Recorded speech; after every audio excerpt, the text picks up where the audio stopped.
They said a gift is always a blessing. But what if the gift steals your peace instead? When I first received that wall clock, shiny, golden, and beautiful, I had no idea it would turn my life upside down. It all started on my birthday. My name is Uche, a young Nigerian man living in Lagos, working in a small tech company. Life was busy but good, bills, traffic, deadlines, all part of the city hustle. That morning, my mom called to pray for me, and later, Mr. Amodi, an old family friend, visited my apartment. He smiled warmly and handed me a neat gift box wrapped in silver paper. "Happy birthday, my boy," he said. "You work too hard. This will remind you to rest sometimes." When I opened it, my eyes widened, a golden wall clock, elegant and shiny, with patterns that glowed faintly under the light. "Wow. Thank you, sir. This is fine." He nodded, smiling strangely. "Hang it where you can always see it. It will remind you that time is precious." I didn't know those words carried a hidden meaning. That night, I hung the clock in my living room. At first, it ticked normally. But by midnight, things changed. The clock hands began to move backward, slowly at first, then faster. Suddenly, my TV turned on by itself, showing static. I heard a whisper, faint but clear. "You cannot escape your past." My heart froze. I turned, no one was there. The next morning, I woke up late. My phone alarm never rang.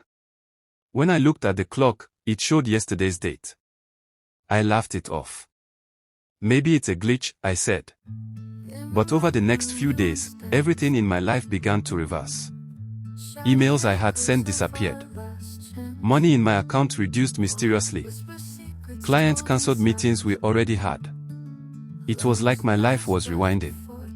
Night after night, I couldn't sleep. The whispers got louder. Sometimes, I saw shadows moving near the clock, shapes that looked human but weren't. Whenever I prayed, the ticking stopped. But once it was midnight, it started again, backward. One night, I dreamt I was trapped in traffic on 3rd Mainland Bridge. The cars were moving backward, and so was time. The sound of the clock echoed in my head. When I woke up, I was sweating and shaking. I tried throwing the clock away. I wrapped it in a bag and dumped it in the estate dumpster. But when I returned home, it was back on my wall. That was when I broke down. I knew I was dealing with something not ordinary. Days passed. I couldn't concentrate at work. My friends said I looked pale. One evening, my mom came visiting. When she saw the clock, she froze. "Where did you get this?" I explained everything. Her eyes filled with worry. "That clock looks like one I heard about years ago. It was said to bring bad luck to whoever owned it." She told me to find Pastor Chokudi, a respected man of God in the city. That same night, I drove to his ministry. His office was quiet, peaceful. As soon as I entered, he looked at me and said, "Young man, you brought something that doesn't belong to you." I was shocked. "Sir, how do you know?" "There's a presence tied to your time. A curse that's feeding on your progress," he said calmly. The pastor told me to bring the clock the next day. When I did, he placed his hand on it and prayed powerfully. Suddenly, the clock began to shake. Its glass cracked. The golden light dimmed, and a dark mist rose out of it, vanishing into thin air. "It is finished," he said. "That clock carried a spirit meant to delay your destiny. You are free now." Tears filled my eyes. I felt lighter. The next day, I smashed the clock into pieces and threw it away for good.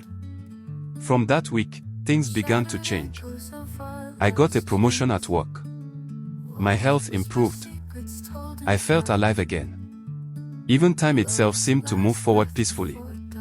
Now, whenever I look at a clock, I remember that experience. I learned that not every gift is a blessing, and not every smile means peace. In this world, you must pray for wisdom and discernment. Time is sacred. Protect it. Value it. Because the greatest gift in life is not what we receive, it's how we use the time we are given. Be careful what you accept. Not all gifts are pure, and not all friends bring peace. Pray over everything you receive, because the enemy sometimes hides in what looks like gold.